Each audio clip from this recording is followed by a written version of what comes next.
Whenever you all would like, can you explain what we're looking at? Yeah, so we're looking at gas particles right now. Really what we're trying to do with the simulation is kind of look at kinetic molecular theory. And so we have a couple of different graphs that the user can choose through on the PuTTY user interface. They can do a constant pressure graph, constant volume graph, and then they can also do a PV graph just to kind of implement Boyle's law a little bit. But right now this is just displaying normal gas particle movement. Over here, the bottom graph is just going to be pressure or hitting rate on the y-axis.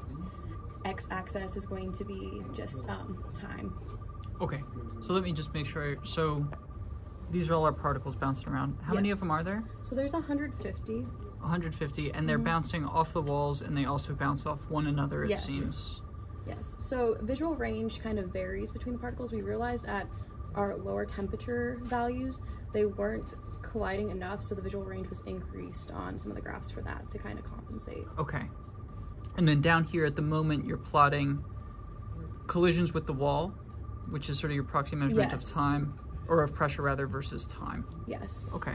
And then up top you have the kinetic energy average. So essentially, kinetic energy average should stay constant throughout. So it's like 1/2 mv squared equals 3/2 RT. And so that's actually how we were able to figure out our temperature constant in relation to speed. Okay. So we just kind of kept that constant throughout and didn't end up graphing it just because it was hard to do that when temperature was hand in hand with the velocity. Okay. Yeah, so do we want to do, which graph do you want to do first? Maybe PV? Yeah, we can do PV first. So this one we just kind of incremented it, so volume changes at, I think it was 0.01 of like the volume per time. Yeah. Yeah. And then we can plot it at different temperatures as well. So the volume is shrinking. Temperature staying constant. Temperature stays the same, so we should expect for pressure to increase, correct? Yes.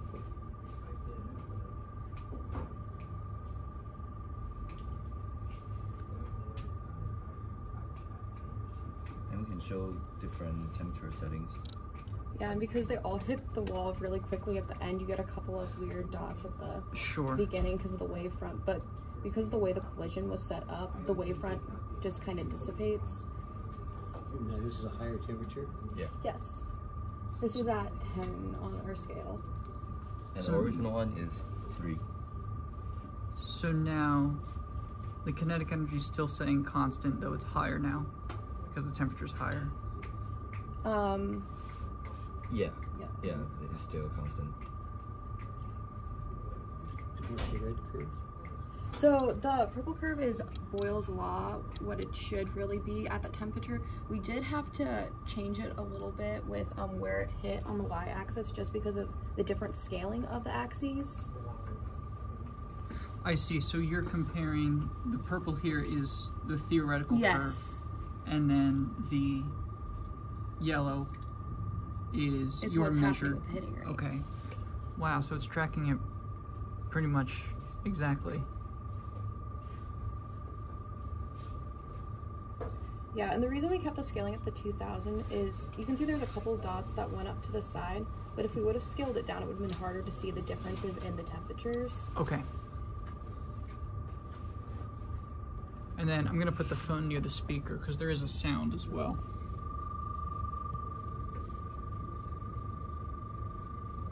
Are you producing a little sound every time? Under what conditions does a sound get produced? So basically it's based on how many particles are hitting the wall. So if it's at really low temperatures, you can hear it like beeping more distinctly. Right now it's just kind of rattling off because it's hitting so many times. Mm-hmm.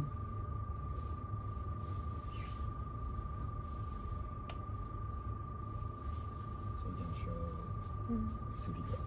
Yeah. Very cool. Yeah, and so we also have a constant pressure graph. So what we did here was we tried to make it constant pressure. We do have a little bit at the end that it curves up, so we're not quite certain why it does that. We're assuming it's just because it's in such a tight space, and you know when like you press down on something and it's just so much pressure you can't decrease the volume anymore? We really didn't account for that in the model, so I wonder if it's based on that's happening. Okay. So down here, y-axis is still pressure, correct? Yes. Okay, so we're seeing that as you're decreasing the volume, the pressure's staying constant. Mm-hmm. And you're maintaining that constant pressure by turning down the temperature? Yes. Okay. Here we show different temperature settings. Yeah, so we have it on like a base temperature, so that's why it can raise lower. It's really, we're trying to base it off of the speed, like when it's decreasing, if that makes sense. Right, so in contrast to the previous demo, we're now seeing kinetic energy decrease as the volume decreases in order to maintain constant pressure. Yeah.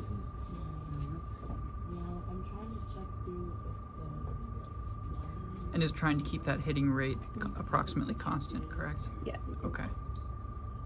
Which gets harder and harder. Yeah. Yeah. Very cool. Yeah.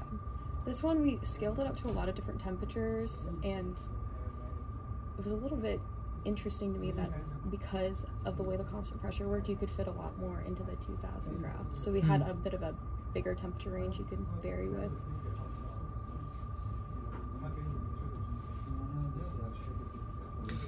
And those sounds, are you synthesizing those, or are those being produced with a DMA channel? Or how exactly is that working? It's from the lab one. Okay, so you're synthesizing it in an interrupt service routine? Yeah, and with shorter working period for each single sound. Okay. And here we can show the manual mode, where we can like set the size to 0.5. Yeah, so this is our constant volume portion, and once again we're back to the pressure time graph. Okay. And we can also adjust the You can see the sound wave when you change the volume. You can see the sound wave. yeah, we can change when we twice the temperature.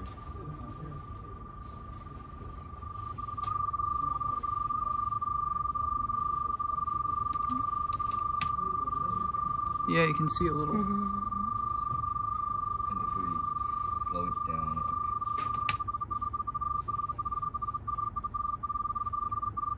you can hear the hitting rays is slower. So that wavefront's illustrating something like speed of sound, right? In your simulation.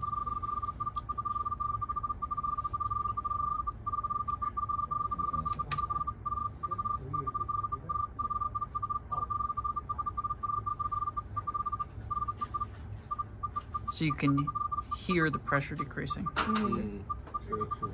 Very cool. And we can also make it very fast.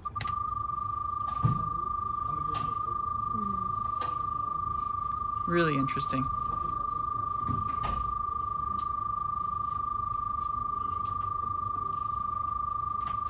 Is there a reason that you chose 500 particles? Oh no, it's 150. It's 150? Yeah. Okay. We did try to increase using alpha max beta min algorithm, but we were getting really weird results with our Boyle's law graph because it wasn't staying as it should with the 1 over volume portion. And I don't know if that's because we used the square root approximation for that as well, but after experiencing that, we kind of just stuck with what we had, even though it probably would have been faster processing wise just because it was closer to the actual physics. Sure. Really nice demo. Thank you.